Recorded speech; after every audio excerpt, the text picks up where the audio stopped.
Well, in spite of discussions the ongoing hunger, Russian aerial attacks have continued unabated, becoming larger and more frequent since Moscow scaled up its drone production at the start of the year. But while most of these assaults used to come at night, there have been more daytime threats in recent weeks. Kyiv alone has experienced more than 1,800 air alerts, lasting more than 2,200 hours in total since Russia launched its unprovoked full-scale invasion of Ukraine in February 2022. In the first 2 weeks of this month, there were, on average, 2 air raid alarms a day.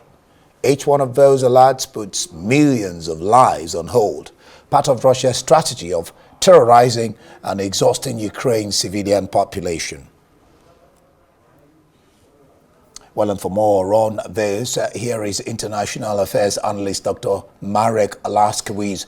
He joins us live from London. Glad to have you, Marek. While hunger is still ongoing, Russia's attack hasn't abated. What's your sense?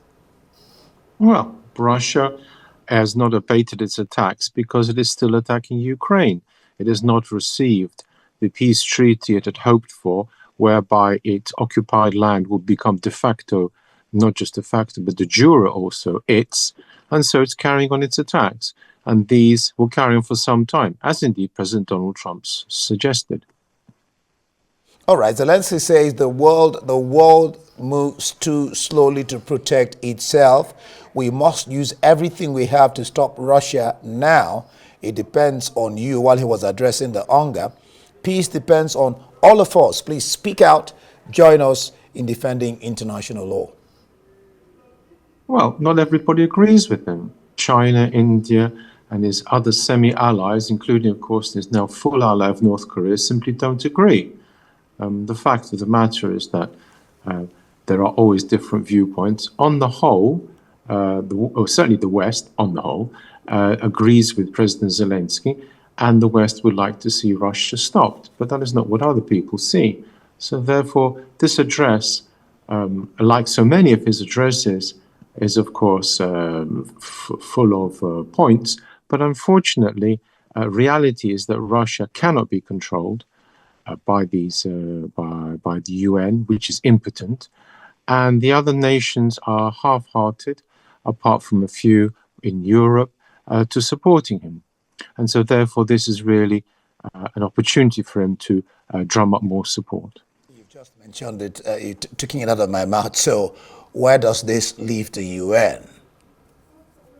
Well, the central problem of the UN, which has been pursuing it right from its inception, which is the same problems it inherited from the League of Nations, which essentially was put out of business because it failed to deal with Germany and Italy in World War II, is that it is impotent. It is not actually an organization with any force, any muscle, any money. And therefore, it is nothing more than simply a gigantic talking shop for all the nations to express their woes, as in the case of Palestine, Ukraine, or to justify their cause, as in the case of Russia and Israel. And this is an opportunity also for matters to be aired, such as the AI debate, which you showed. And the AI debate actually simply underlines the sheer irrelevance of the UN. Whatever happens with AI will not be either moved or stopped by anything the Secretary General has stated. And in fact, the Americans stated quite bluntly, they're not interested in what he stated because it holds back progress. And so the UN is, if you like, full of well-meaning people, well-meaning phrases, without actually being able to implement a single resolution. Because please note that many resolutions have been stated by the UN and have done absolutely nothing, for example, about Israel. That's quite interesting, an interesting analysis there you have concerning UN. But then Russia again has entered into, well, the claim is that it entered into Estonian airspace. And this isn't the first time, Marek. It follows the drones that entered into Poland. Yes, about the drones in Poland, there have been some conflicting accounts recently, but let us take the simplest explanation that they were Russian. The Estonia incident therefore fits entirely with this, And it shows merely that Russia is testing all the defenses there, and it is going to eventually move on Poland and Baltic states, according to my books. This will happen sooner or later. In particular, Poland is in great peril of a nuclear war, a theater nuclear war, not a strategic one, because Russia is certainly looking in that direction and, incidentally, keeps making nuclear threats. For example, recently, it has once again stated Great Britain and, of course, other countries are presumably also in its ambit. And therefore, from this point of view, these are tests. The Estonian incident is a test. It is not an accident. I'll get to that because, again, you've raised one of the issues I have here. But NATO is warning Russia after this incursion into Estonia. They use the phrase, we will defend ourselves by all means. That's what it says. What is your interpretation of that phrase, all means? It will use all means to defend itself. That's a very good point you've highlighted. And the key point here is that it is actually a threat in its way, by all means. Had they say merely will defend itself, then that's fair enough. But by all means gives the implication that they wouldn't be at all remiss in taking the war to the next level, which would be a nuclear chemical one.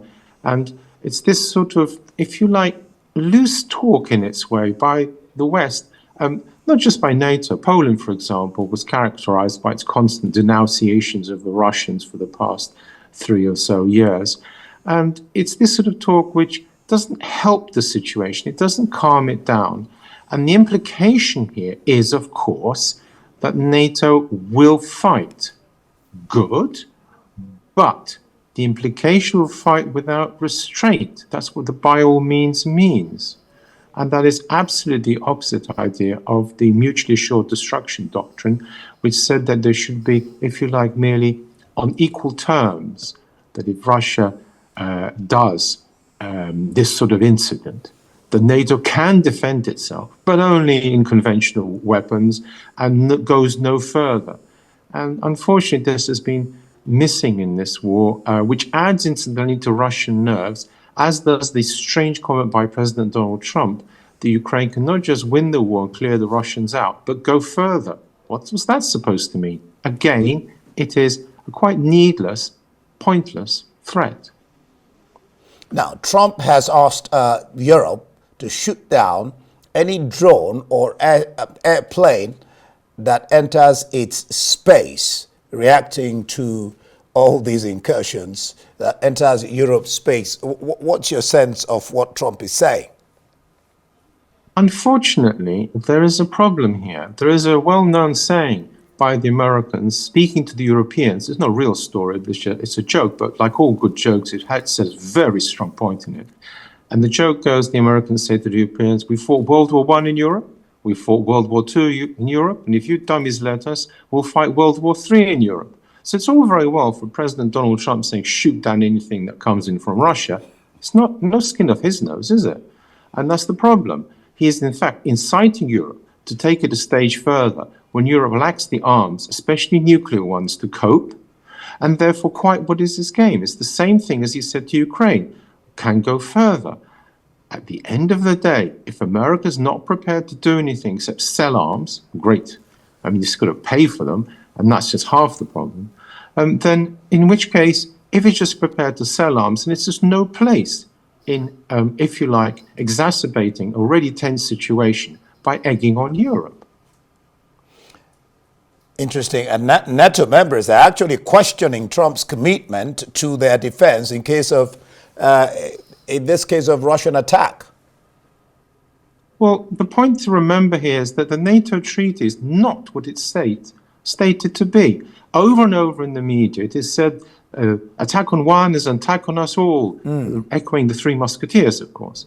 The problem with this is the Three Musketeers indeed stuck together, but NATO Clause 5 contains within not an option, a dropout. It says each nation must decide how far it wants to actually retaliate or defend or whatever, or help. And therefore, NATO is not at all what it seems. Let's say tomorrow Poland was nuked. America does not have to reply. Clause 5 does not enjoin it to do anything. The other nations are too weak to do so, really. And so, therefore, it's not just a question of questioning his commitment. The very fact is that right at the heart of NATO, this Clause 5 means that it doesn't really require any commitment. And therefore, this is very dangerous. And therefore, if there's the slightest doubt, and unfortunately with Donald Trump, there are many doubts about what he really means. He's turned by 180 degrees so often that I think people have lost count just where he is at a given time. So therefore, yes, there is a lack of certainty of the commitment, which will in itself hold back the other members of NATO from helping, were, say, Poland to be nuked. I'll probably get around to asking you, how do you, I've forgotten how you say it, but I'll probably get around to asking you that. But back to what I alluded to at some time during our discussion, what game is Putin playing? Is he testing the waters? What do you think? Yes, he's testing the waters right now in the Baltic states, and he's testing it also in Poland. The key one is Poland, but he's just seeing if he can't nip off the Baltic states. He's just checking what the political reaction will be.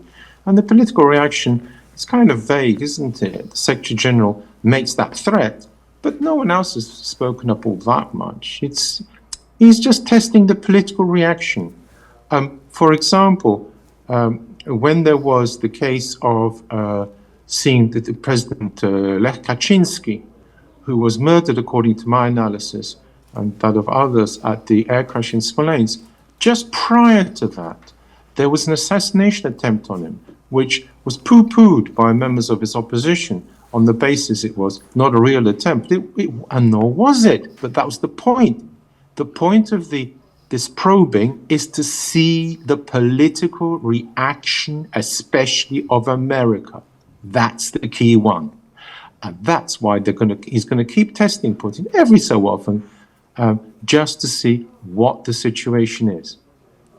I think we'll leave it there, by the way, but I think in a way you've answered my question, because what I was actually going to ask you before we end was, looks like all this is a catch-9 situation. So what would be the way out? But we'll leave it there, because you were talking about Trump.